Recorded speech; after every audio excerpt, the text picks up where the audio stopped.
our health segment. Do stay in touch with us. Use the hashtag BreakfastDaily, and the text number is scrolling on our screen. Do let us know what you're thinking. If you have any questions for our doctor on polio, because that's what we're discussing today, do let us know and we will get them through to him.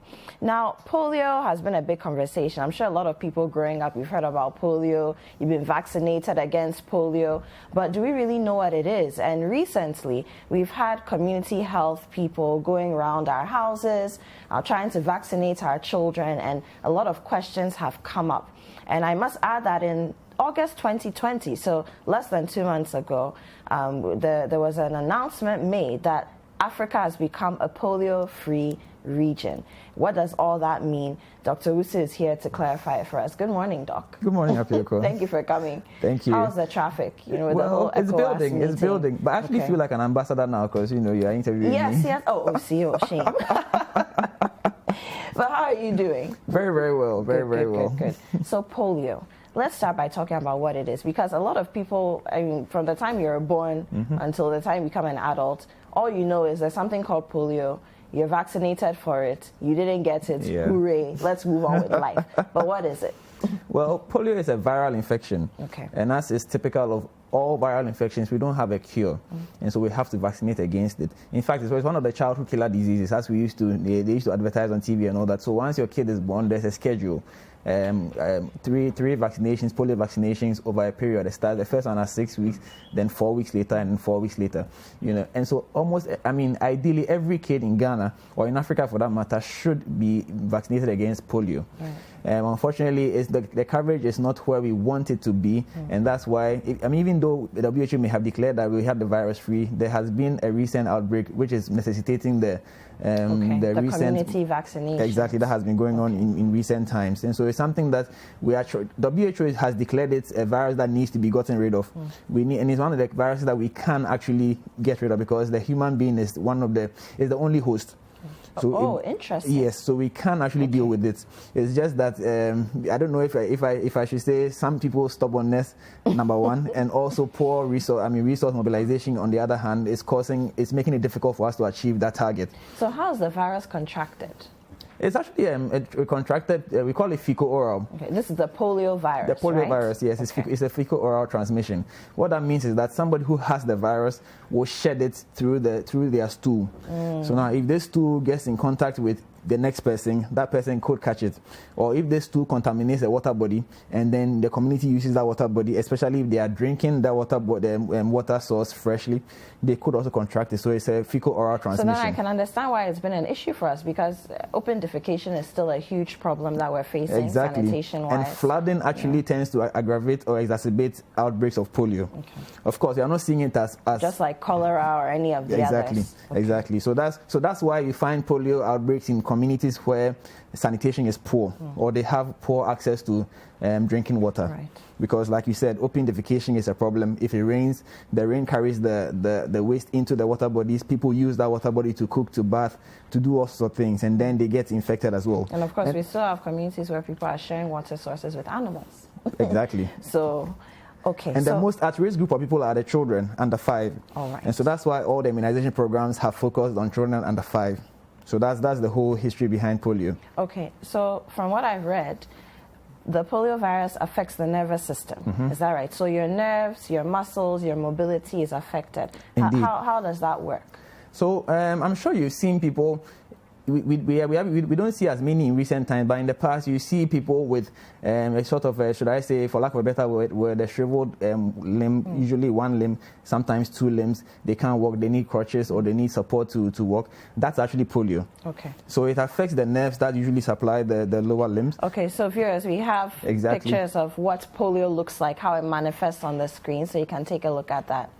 I'm sure we've seen this. Yes, so it may affect only one limb, one lower limb, or it can affect both lower limbs. So depending on the severity, and it can actually kill. because the nervous system is the same thing as applies nerves to your lungs, to your chest area, and others. So it can actually paralyze your breathing mechanism. So it is a deadly disease, even though most people who get it will have the effect on their lower limbs.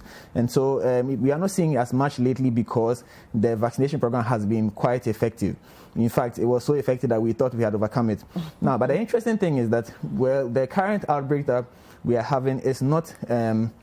I need to be careful in how I say this because it has implications. Don't miscommunicate. Exactly. So we are having an outbreak of a vaccine-derived outbreak. Now, this is not unusual. A lot of that's why every time you go to child welfare clinic and they give you an injection, they give your child an infection, they ask you to monitor the child. Right. You see, because when it comes to the concept of vaccination is that we take the virus or we take the pathogen and then we weaken it so that it doesn't cause as much damage, so that the body is able to fight it. And in the body fighting it, the body is able to produce antibodies against a subsequent attack. Right. But occasionally, the body is not able to mount enough of an attack, and so the vaccine then causes the actual disease.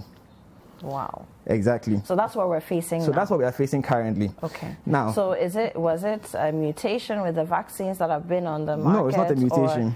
Or we've evolved? Is it human evolution that's causing this? How has it come about? With respect to polio, now I did mention that it's fecal-oral. Right. So we actually use that fecal-oral route to also achieve what we call a herd immunity. Okay. So when you immunize somebody, or let me take it this way. If somebody was to get polio right now and the person was to do open defecation, he could actually infect the whole community.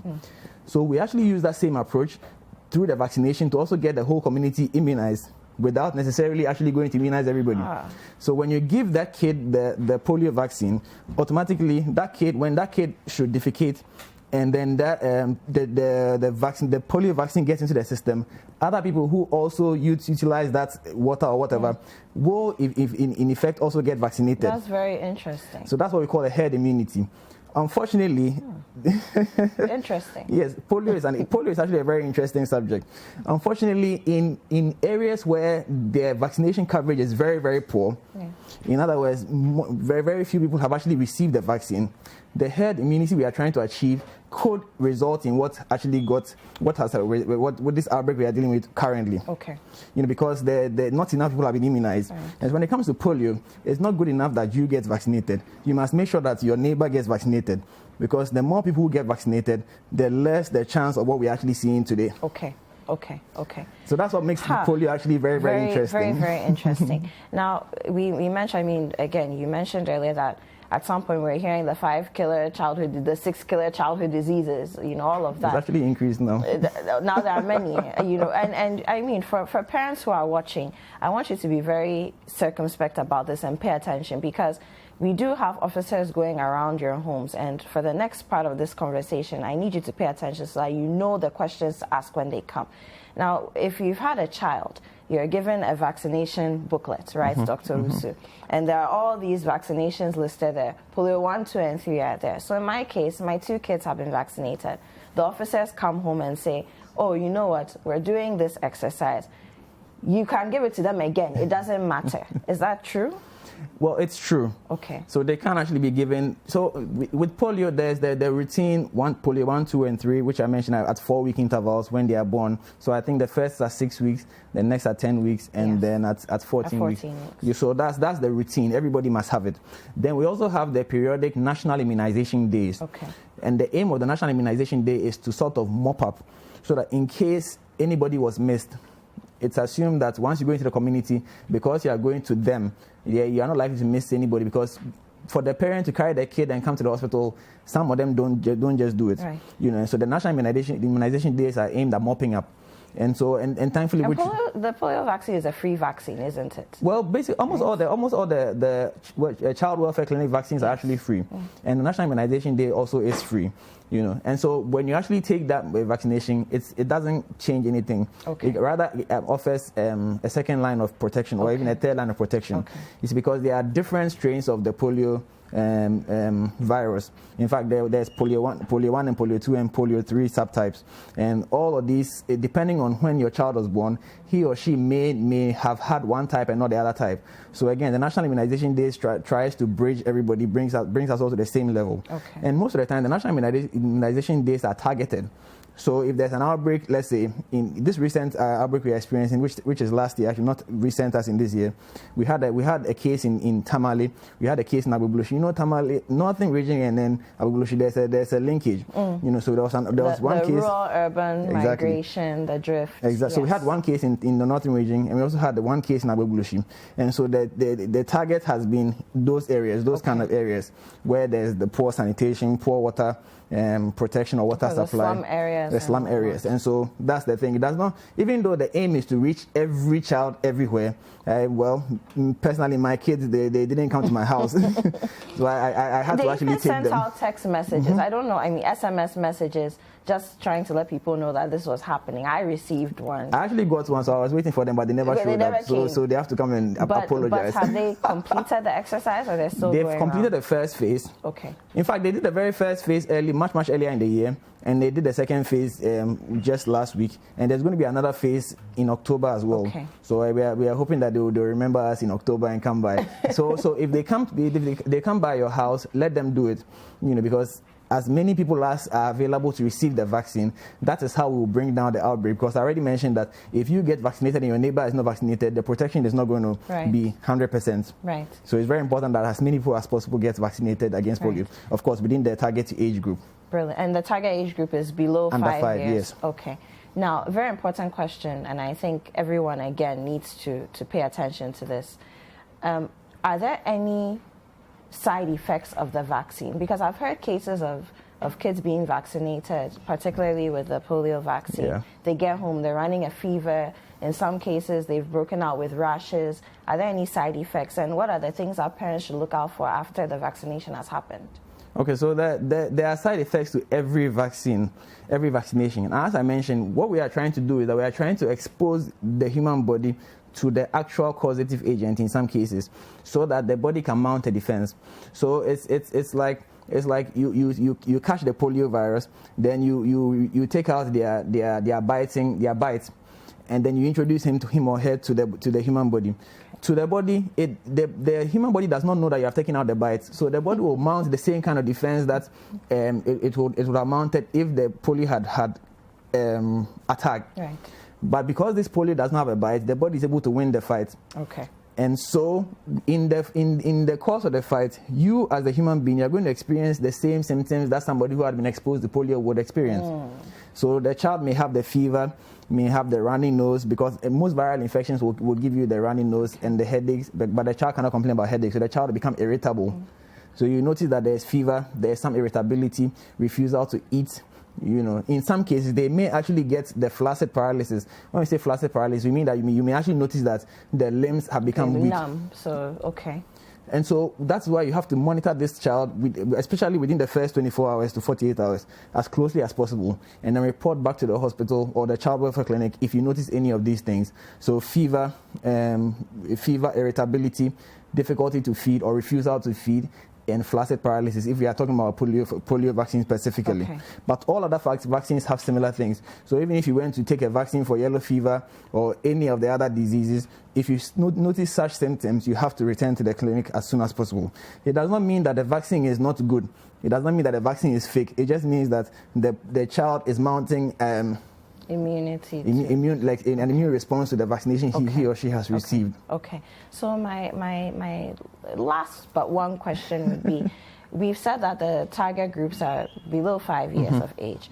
Are there adults who can contract polio? It's not. It's. I have not come across any such case. Does it have to do with the level of development of the human body? It does, and also the level of immunity. You see, because if polio is in the environment, and so if and many of us have been immunized or vaccinated. Usually, it's the kids that are most at risk because their immune system is not too well developed. So that's why we focus on them. By the time you cross the 5-6 year mark, you've become robust. You can deal with everything that the environment throws at you, and so that's why we don't focus too much on them. Okay. And again, the data does not suggest any the data that does not give us any information to target that age group. All right. So the age group of focus is the under 5s. Okay, makes sense. So, Dr. Owusu, final words on polio.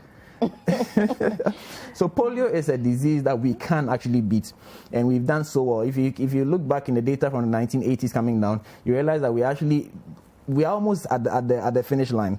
Thank God. Our case count is Thank God. If you compare current case counts to what we had in the 80s, you realize that it's down by over 99%. And all this is due to vaccination. And all this is due to vaccination and education. But unfortunately, we are getting to a stage where people are becoming overly conscious about vaccines, and so we are getting people who are saying that I'm not going to vaccinate my children. Okay. And so it's creating problems, you see, because of course, because they didn't see the adverse effects in the 80s and the early 90s. Exactly. So we are getting a lot of resistance from people who think that some people are using polio vaccine as a means of exactly, And so my advice is let the children have the vaccination. Okay. Let the children have the vaccination so that we can protect each other, and we can also kick out polio. So that polio could become the next smallpox. Smallpox has been eradicated a long time ago. We can also eradicate polio as well. Okay. So, Dr. Owusu, thank you so much. We'll see you again next week. Definitely. You're always here with us. Very grateful. Your social media handles, how can we find you? Well, you can find me on Facebook and Instagram at Kelvin Owusu MD, and then on Twitter at Nasa Epoku. And if we DM you, we answer. Oh yes, I do. Actually, all our questions. I do. I try. So, ladies and gentlemen, the basics of polio. Pay attention to everything that Dr. Owusu has said, and if the community officers do come to you during the next phase in October, allow your kids under 5 to be vaccinated. It's very important. Let's kick polio out of Ghana. That was a mantra some years back. Hi there. We hope you enjoyed the show. Make sure to subscribe, like, comment, and share with your friends. This is Breakfast Daily on Citi TV. Join the Breakfast Daily team Monday through Fridays from 7:30 a.m. to 10. Join us for breakfast daily, only on Citi TV.